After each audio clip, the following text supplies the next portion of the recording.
Live from Lagos, Nigeria, this is News Central. I'm Felicity Ezewike. The top stories tonight. Rivers State High Court stops impeachment proceedings against Governor Siminalayi Fubara and his deputy. Defense Minister warns state governments against negotiating with bandits, says hampers military operations. And Iran warns U.S. against military actions amid escalating protest, declares any act of aggression will be met with decisive response. And in business, International Monetary Fund hails Nigeria's inflation decline, backs revised consumer price index methodology. And in sports news tonight, barely 3 weeks after a horrific accident that claimed the lives of his friends, two-time heavyweight champion Anthony Joshua returns to the gym.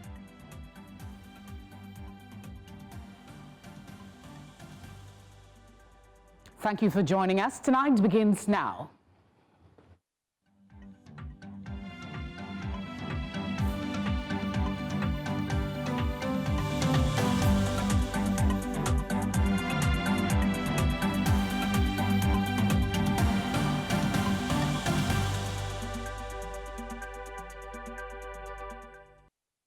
Expectedly, we're beginning tonight with the latest development in Rivers State. The State High Court sitting in Port Harcourt has barred the Chief Judge, Justice Simeon Chibuzo Amadi, from receiving or acting on any request or document linked to an impeachment move against Governor Siminalayi Fubara and his deputy for 7 days. The interim injunction was issued to the Speaker of the State House of Assembly, Martin Amaule, and 32 others, including the clerk of the Assembly, as well as the Chief Judge, Justice F.A. Thibiresima, gave the order while ruling on ex parte motions filed separately by Governor Fubara and his deputy, Professor Ngozi Maudu. The judge also approved substituted service of court papers on the lawmakers at the Assembly quarters and on the Chief Judge through staff of his chambers within the High Court.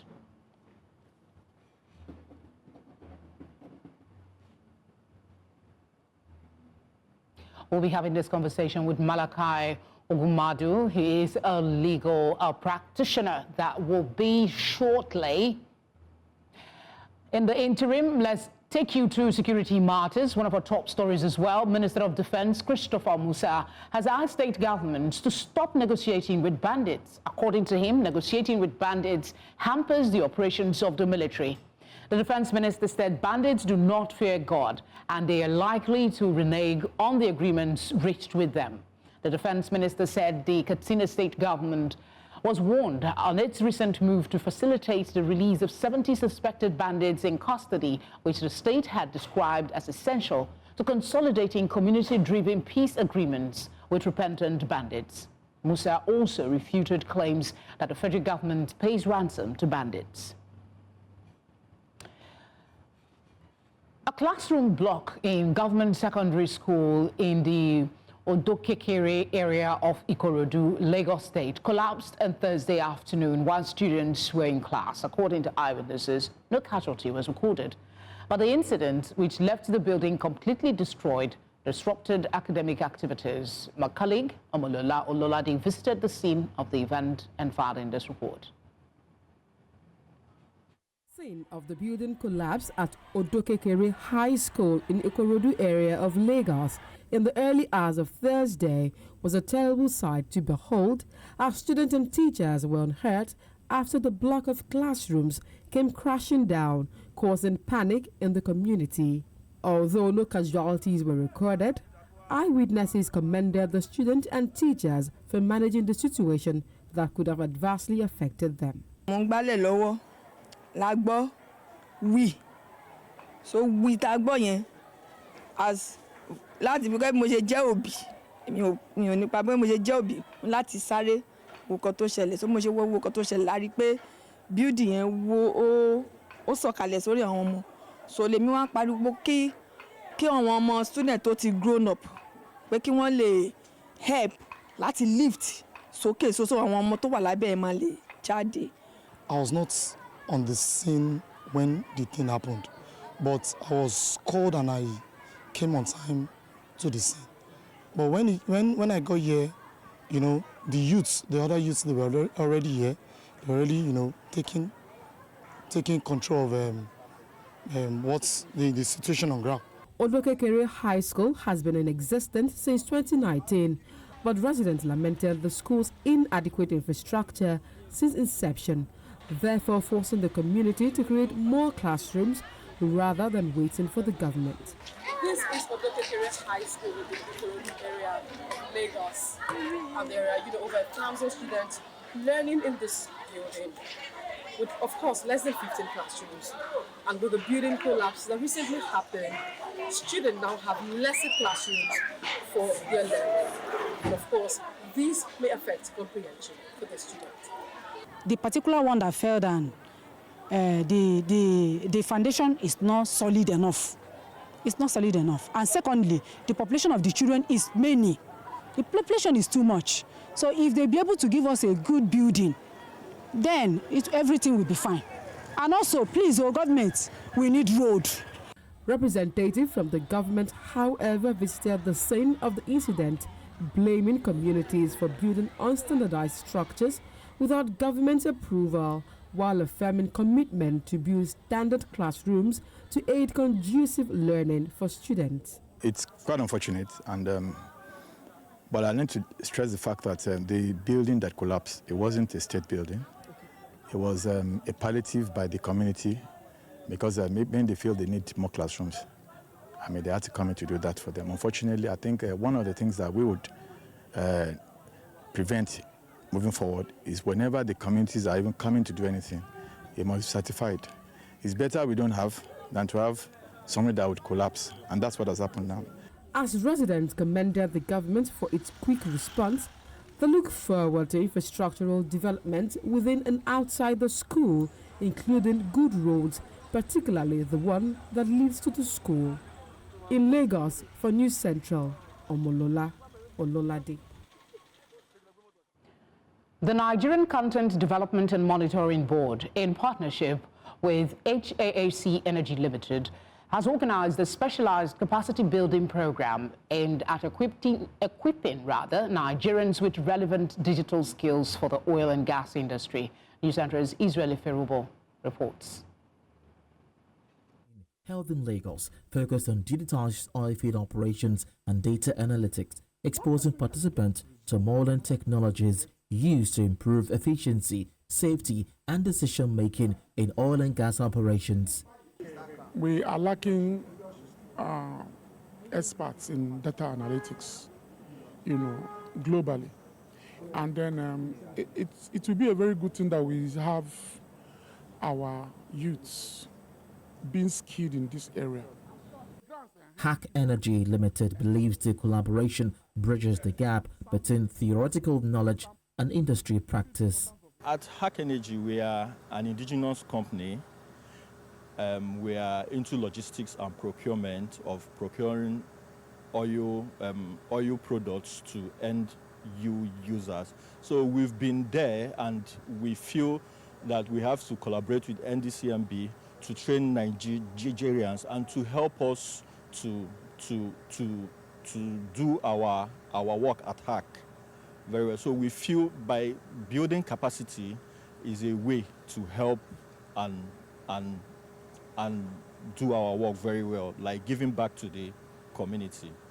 The oil and gas industry is very digitalized. It has assets in the upstream, in the midstream, and in the downstream. Data are generated from them almost every moment. And there is huge data sets in the oil industry. And so we need experts that will be able to analyze this data. Trainees who participated in the program describe it as timely and impactful. It has been very helpful knowing fully well that the oil sector has more opening for other areas of career. It's really impactful, and it's amazing also. And what I've learned about the energy sector, which most people don't even know, how data analytics can help the sector, where everybody is focusing on another sector. I think that people who are in the field of data analytics or even oil and gas, or you're planning to go into it, is a solid foundation to get for the field. It's a solid foundation. Just massive big ups and shout out to NCDMB and Hack Energy Limited. The organizers say similar programs will be expanded across the country as part of effort to build a globally competitive Nigerian workforce. Thank you, Hack Energy Limited. Thank you, NCDMB. Be fine. In Lagos, for News Central, Israel Ifirobo. Learning is always a good thing. The Nigerian Economic Summit Group has unveiled its 2026 macroeconomic outlook titled Consolidating Economic Stabilization Gains, Pathway to Sustainable Growth in Nigeria. The group says the outlook centers on setting clear national priorities with an emphasis on building on recent stabilization gains to drive sustainable and inclusive growth. News Central's business correspondent Chamun Dabeng reports. Nigeria has recorded notable improvements in macroeconomic stability, including easing inflationary pressures, improved foreign exchange stability and availability, and also a decline in fuel prices. While these gains are important and underscore the value of a more stable economic environment, they also highlight a critical reality. Stabilization alone is insufficient to sustain the current growth trajectory. To translate these improvements into lasting economic progress, deeper structural reforms, productivity gains, and inclusive growth strategies are required. But we do have, as a result of the steps that have been taken, enhanced economic resilience, restored macro stability, and we have created a more transparent and competitive business environment and bolstered investor confidence. And if I was to put it in layman's terms, Mr. President has changed the country. According to the Minister of Finance and Coordinating Minister of the Economy, Wale Edun, as Nigeria moves beyond the first phase of economic reforms, there is an urgent need to rein in inflation, noting that rising prices disproportionately hurt the poorest household. I have a small committee that is working on implementation. We want to be big on implementing this policy, not just on the policy itself. Nigeria's diversification through industrialization and trade is key to reducing oil dependence, expanding manufacturing and value-added sectors, creating jobs and boosting non-oil exports, while leveraging regional trade to support sustainable and inclusive growth. We're anticipating between 4 to 5% growth this year. And the sectors that will grow are still the same sectors that have grown over the last few years. Financial services, we would like for a push to see significant growth in agriculture and manufacturing, because we think those are the bigger drivers of real value add to economic development. The tax policy, fine, we see that, is the implementation. And how is that tax administration going to be implemented? And the tax policy is one side of the equation. The other side of the equation is what do you do with the taxes? The NESG outlook underscores that translating recent gains into long-term prosperity will require strong policy coordination and closer collaboration between the government and the private sector. In Lagos, for News Central, Chamun Dabeng. Staying with the commemoration of the Armed Forces Remembrance Day, a widow of a fallen soldier in Adamawa State has raised concerns over what she described as poor and ill treatment of families left behind by deceased service members. The widow, who spoke during the ceremony in Yola, appealed to authorities to improve the welfare of widows and children of fallen heroes, alleging lack of adequate support. She says that many families continue to struggle despite the sacrifices made by their loved ones in service to the nation. Governor Amadu Fintiri, who was represented by his deputy, expressed sympathy with the families. Very painful thing that I will never forget in life. They have a lot to do for us and they did not do it. We are supposed to be giving 1/3 of our husband's salary. To be sincere, no one has taken that. They've never wanted giving us 1 naira out of the 1/3 of our husband's salary, and at the same time, the 1/3 and 2/3 of the orphans, none have been given to us. and we are crying for that. Coming up, residents of Makoko community decry ongoing demolition of their homes. That story and much more after this break.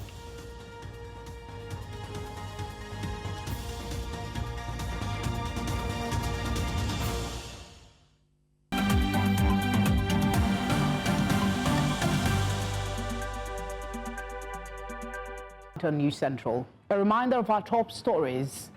Rivers State High Court stops impeachment proceedings against Governor Siminalayi Fubara and his deputy.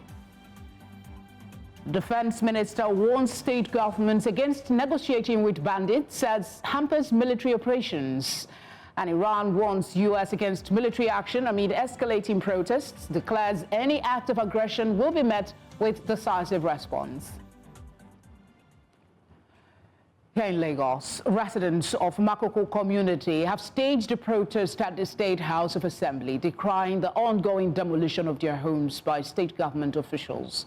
The protest came amid confusion and distress, as residents stated they initially understood the demolition drive was solely targeting structures built within a mandated 30-meter safety setback from high-tension power lines. These critical transmission lines crisscrosses the densely populated neighborhood and the nearby third mainland bridge. However, community representatives and the Corporate Accountability and Public Participation Africa, CAPA, say the demolition have pushed far beyond this boundary.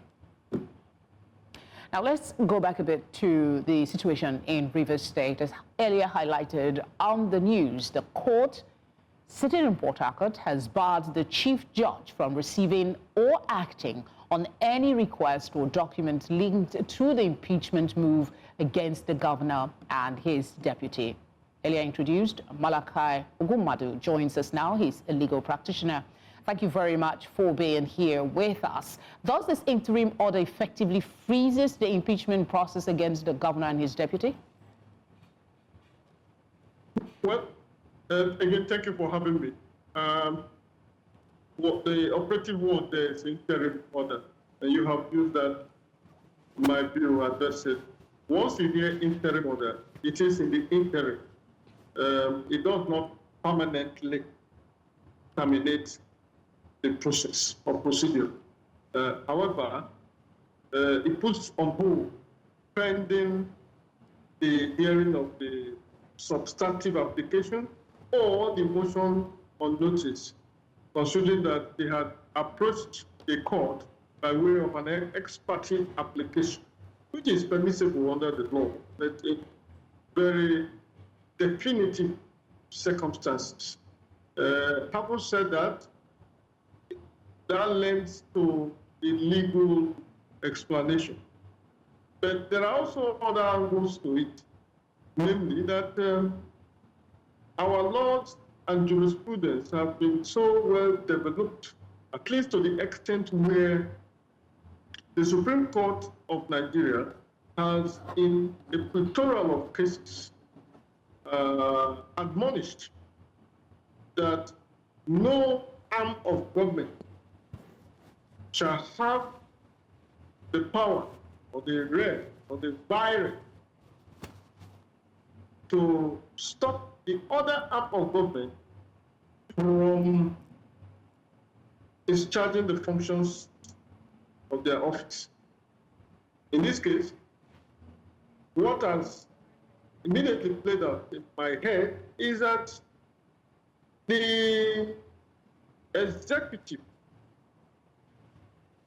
headed by the governor and the deputy governor, Professor Ngozi,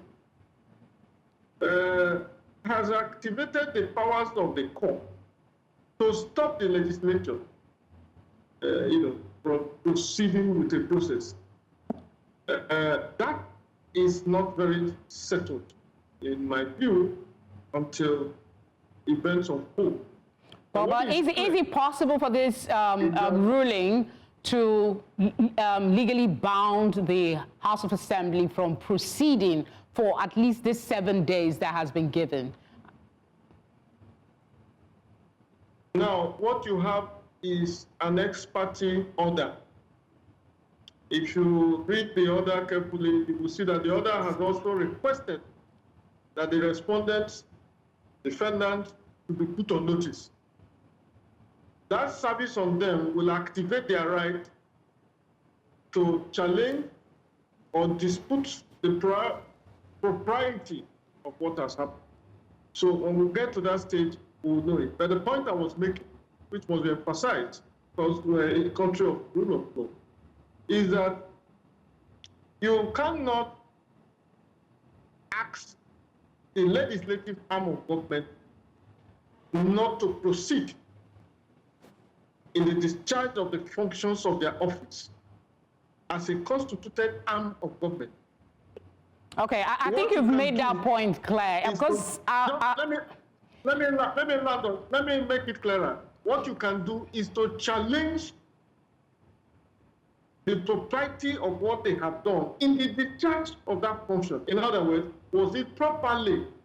Did they properly exercise their power or not? You can challenge that, but you cannot say, don't do it. Okay. So we know it's a lengthy process. I'm sorry to interject, but I need to get more from you in the short time that we have. We know it's a lengthy process, about 11 steps. And the fourth step of the impeachment process is affording the governor the opportunity to reply to the allegations against him. That is part of the process, and we know it takes time to get there.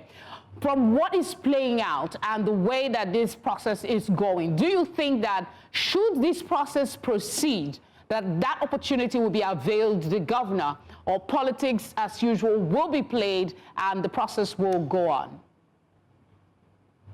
You know, we are not very good in speculations. As lawyers, we deal with the facts and apply the laws to those facts. However, as a student of history and one who is sufficiently interested in the state of affairs and the polity applied, I can tell you that there's no way he will not be availed that opportunity to defend himself. If he doesn't, again, the Supreme Court says that will terminate that process, because from the sections you are looking at, I'm glad you mentioned subsection 4.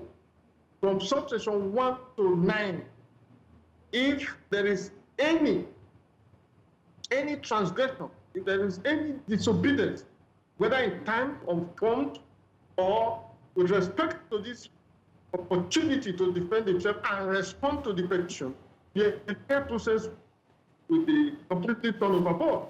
In short, the court will, most of the impeachment exercises that were overturned were on account of refusal to comply with any of the subsections 1 to 9 of the same subsections that put.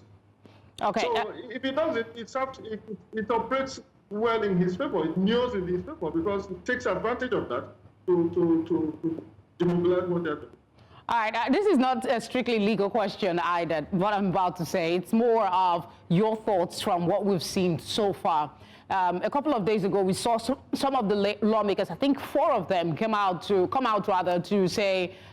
urge caution and advise that other options should be reviewed. Now they are back in the fold, and they are going back to the fact that the governor has failed in certain areas. I think the grounds for impeachment has to do more with evidential accusation pending investigation. What are your thoughts on these allegations that we hear of gross abuse of office, yet we don't know what these crimes are?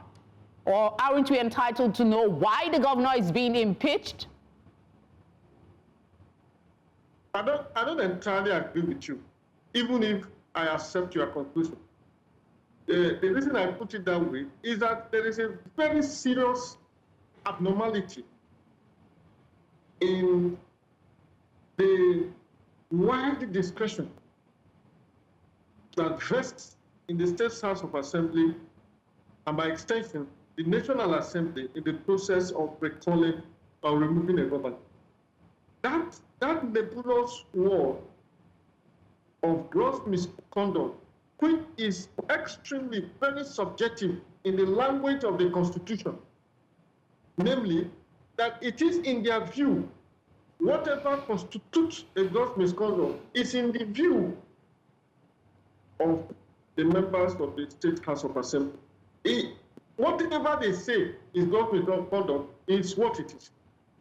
That has caused a lot of political turmoil and very unsettling circumstances in most sub-regional states of the country. And I say this because by the time this notice of impeachment was announced, many people were taken aback because it was as though the situation was coming down, incrementally, progressively. They were coming back gradually as a state. Because we all remember the interventions of Mr. President. We all remember the peace accord that they had. Yeah, I mean, in the press the Council of Elders. Yeah, in the press that was given by the lawmakers, they thanked the president for his efforts, and then they said the situation seemed not to be. I mean, like you and most Nigerians were taken aback. Everybody thought that they all being in one party, just like at the federal level, that things would be slightly different. But it is what it is, and hopefully we'll have some resolution in the near future. Thank you very much, sir, for obliging us. I thought I was just going to conclude by saying the movement of teachers by way of protection has clearly demonstrated that it has nothing to do with the ideology of politics, but self-preservation by politicians. Thank you again. Still ahead, President Trump threatens tariffs on countries who are against his Greenland takeover bid. Stay with us.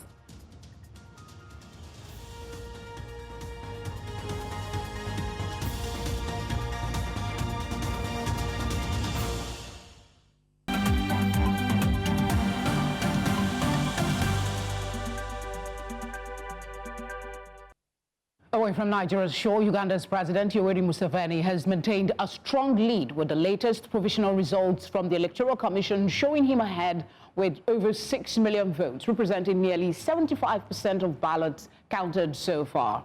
News Central's Bongani Sisiba is on the ground with the latest.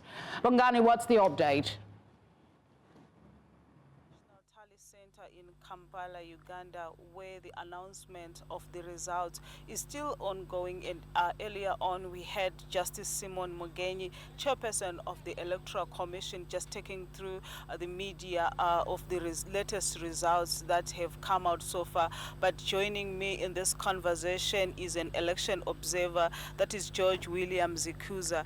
Thank you, sir, for joining us. We just heard the commission announcing the latest result. What do you make of the latest results? For the series results, I'm not, though I might not be a bit satisfied of the results. I think the problem that we faced first, as you've heard, when he was reading the results, he talked of the number of voters who turned up. The number was low. And for us, we think the problem came right from the beginning of yesterday polling day. At the beginning, in fact, they have been sensitizing people that this polling is going to be digital, that we are going to use biometric machines. Unfortunately, at all centers, all the biometric machines failed. In fact, he told us that it was 99% that is failed. What we are seeing from the results that have come out so far is President Museveni still leading, and most of those votes are coming from the rural areas. But also we saw strides in Kampala, where the opposition leader, that is Bobby Wine, he has been campaigning, has a lot of support around here.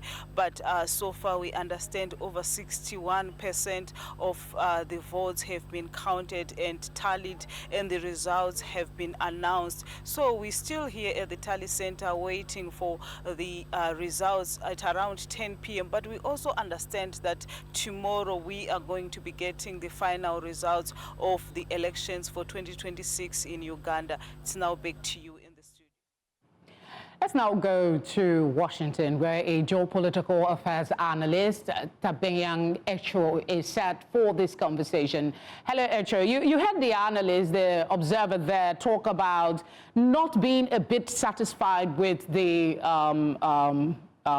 turnout, really, and that voters came out, the percentage of voters that came out was low. The results that we're hearing is largely expected, but what do you make of these concerns that are coming out from the exercise? But this is not strange, and the concerns are like they are reading from the same playbook. If you see what happened in Cameroon, it was the same thing. On the 22nd of March, it's going to happen in Congo-Brazzaville. The president there too has been there for 40 years. Cameroon was 43. Museveni is 40. So it looks like the octogenarians are trending, and really there's no room for the younger generation to take the mantle of leadership in these countries. So these complaints that you hear from observers, the UN, International Observatory, at the end of the day, it is practically generic that they always put out at the end of every election cycle. So to me, there's really nothing that is surprising there. Like you said, it was highly expected that Museveni, controlling the entire electoral process, was going to retain the supreme magistracy of that country. It looks like the evidence is overwhelming. 99%, if we are to believe the observer, of biometric machines failed. And then we know of the controversy over the internet shut down. Observers are saying they are dissatisfied with the entire process. Shouldn't that be some sort of trigger for regional bodies like the AU to step in? How will this affect, the perception about democracy in Africa, and where do we move to from there? I know it's a lot of questions at once. No, it's not a lot of questions. I think I get you clearly, but do not also forget that these are perennial problems when it comes to elections in the region. And these regional bodies, whether it's a SADC, the East African Community, or the West African Economic Community, ECOWAS, or ECAS in the Central African sub-region, all of them are the same. They are spineless, and some of them collude with this that generation of presidents to maintain themselves in office. So, to me, for those of us who have been looking closely at the way things are going in most of these countries, it is just going or reading through the same playbook. It's always one and the same. It's the same narrative. Whether you look at Kenya, whether you look at Tanzania, that you had a lot of violence. They're gonna kill people like what is already ongoing, about 7 or so dead. Much more may also die, but you would only hear these knee-jerk reactions from the regional bodies. They're really not going to do anything about it. I know everybody wants to fight for, democracy and what is right, but the optics prior to now would have been enough warning. I'm talking about the number of dead. So far, the report, I think from Al Jazeera, is putting it at least 7 people dead. Do you fear that there are more deaths from this exercise than it's being reported, considering the internet shutdown, and what bodies like Amnesty International should be doing about it? We rely too much on these international bodies like Amnesty International. These are organizations without teeth. They can't enforce anything. They can decry the loss of human life, which is something that we should all decry. For me, I don't think even a single life should die at the end of every election cycle.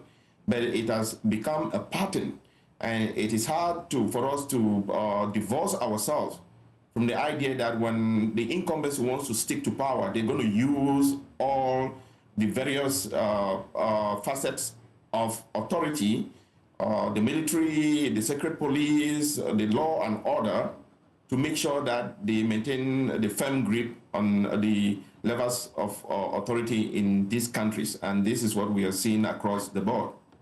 Quite unfortunate. No life should be lost over another man's ambition. Thank you very much for speaking with us. Sure. Thank you. U.S. President Donald Trump has warned that he may impose trade tariffs on countries that refuse to support his plan to take over Greenland. Speaking on Friday during a health roundtable at the White House, President Trump said tariffs could be used as pressure if countries oppose his Greenland agenda, claiming the island is vital to U.S. national security. Trump said the United States needs Greenland because of its strategic location and rich mineral resources, and accused the territory of not doing enough to protect itself from growing influence by Russia and China. Denmark and Greenland's leaders have repeatedly rejected any suggestion of a takeover, insisting the island is not for sale. And one of our lead stories tonight, Iran has issued a stern warning to the United States at the United Nations, declaring that any act of aggression, direct or indirect, will be met with decisive, proportionate and lawful response. Speaking at the UN Security Council, Iran's deputy ambassador accused the U.S. of spreading misinformation and attempting to justify interference in Iran's internal affairs. Russia's UN ambassador backed Tehran, condemning Washington's threats as a violation of international law, while U.S. ambassador reaffirmed that all options are on the table to support Iranian protesters. Tehran emphasized that responsibility for any consequences of the aggression rests solely with those who initiate it. Tonight returns with business, sports, and entertainment news. Just stay with us.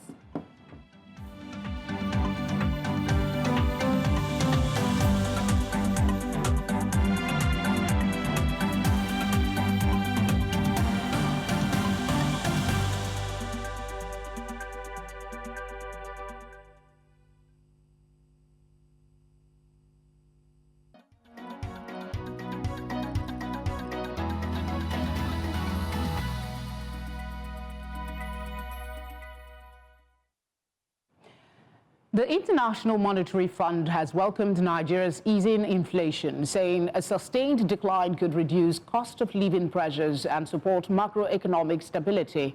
The National Bureau of Statistics reported that headline inflation fell to 15.15% in December 2025. IMF resident representative Christian Ebeke described the data as a positive signal for the economy. The fund also praised Nigeria's revised inflation methodology, noting that the adoption of a 12-month reference period and rebased CPI aligns with global best practices under IMF and ECOWAS standards. The Securities and Exchange Commission, SEC, has announced a sweeping increase in minimum capital requirements for all categories of capital market operators, citing the need to strengthen market resilience, enhance investor protection, and align capital with risk exposure. In a circular issued on Friday, the regulator said the revised framework applies to all entities under its supervision, including brokers, fund managers, market infrastructure institutions, fintechs, virtual assist service providers, and commodity market intermediaries. Under the new rules, brokers handling client execution must hold 600 million naira, while broker dealers will require up to 2 billion naira. At the end of trading on the last trading day of the week on the NGX, the all-share index, ASI, inched up 72.21 basis points, or plus 0.04%, to close at 166,125.50.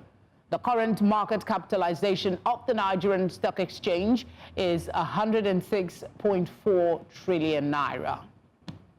Now to the sector we are tracking on the exchange, starting with banking index. Insurance and consumer goods all closing in a positive region at plus 0.38%, plus 0.41%, and plus 0.14% respectively, while oil and gas and industrial goods sector ended negatively at minus 0.14% and minus 0.02% 0.26%.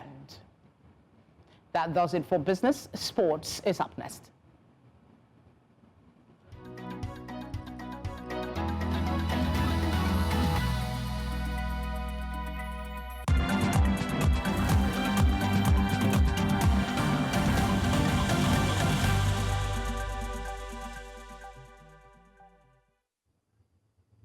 British heavyweight boxer Anthony Joshua has returned to the gym less than 3 weeks after being involved in a car crash on the Lagos-Ibadan Expressway that killed 2 close friends and members of his team. The 36-year-old former world champion suffered only minor injuries in the incident on the 29th of December when the vehicle he was traveling in collided with a stationary truck near Lagos. Strength and conditioning coach Sinagami and trainer Latif Lat Ayodele were killed.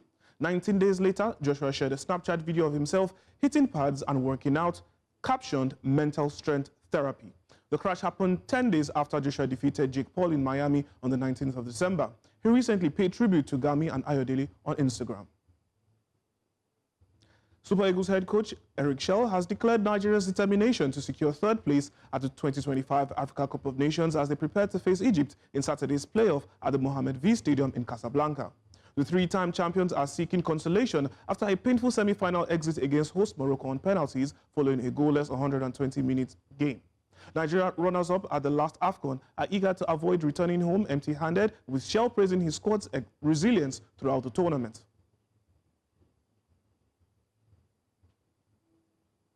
Today it's difficult to keep my head up, but the only solution that I found is a big smile. So this is not a question about the pressure, because I want to win this game, and I have a lot of pressure because yesterday, for example, I just sleep 3 hours to think about the game. So now I just want to win this game, and after this AFCON once again, we can think of everything. Crystal Palace manager Oliver Glasner has confirmed he will leave the club when his contract expires at the end of the season. The 51-year-old Austrian will leave as Palace legend, having led the Eagles to their first major trophy when they beat Manchester City to win the FA Cup last season. That victory meant Glasner also took charge of Palace in this season's Conference League and as well winning the Community Shield, which was a major experience for the club as their first European competition, also beating Liverpool on penalties earlier. Now, Glasner was offered a new deal last summer, but he confirmed on Friday he had informed Chairman Steve Parish he would not sign a new contract in October. That's all on Sports News tonight. I am Okweoluwa Adibari. Entertainment is next with Kate.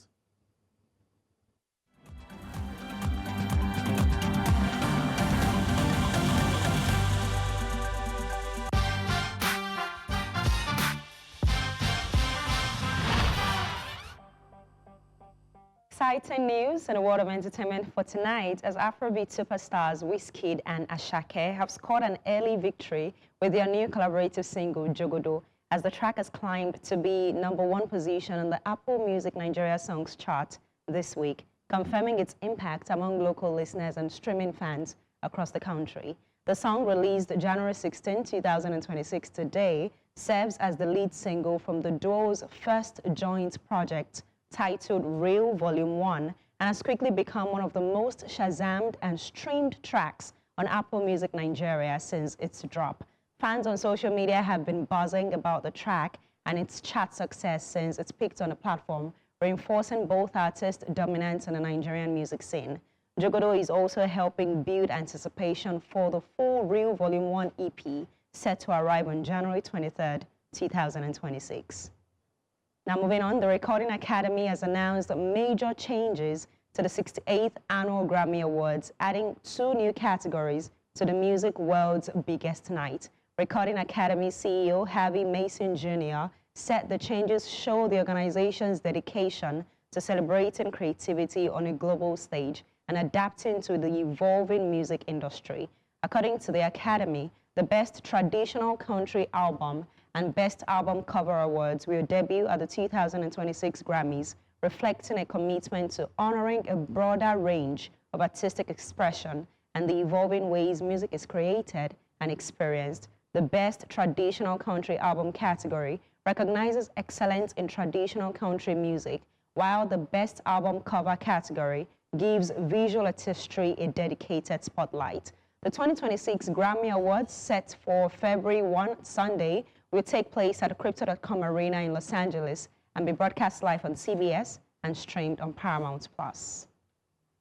Now that's it on Entertainment News for tonight. My name is Kate Adeogun.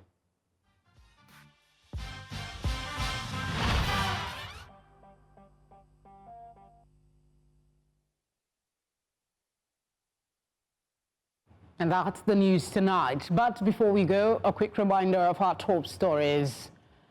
Rivers State High Court has stopped impeachment proceedings against Governor Siminalayi Fubara and his deputy.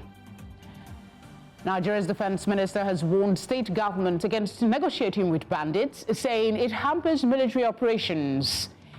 And Iran has also warned the U.S. against military actions amid escalating protests, noting any act of aggression will be met with decisive response. As always, we will appreciate your feedback. Please share them using the number being displayed now on your screen. You can do that as well by following us on all socials at News Central TV. We're live on DSTV channel 422, GoTV channel 23, Star Times channel 274, Avo TV, and on YouTube. Thank you very much for your time. Good night.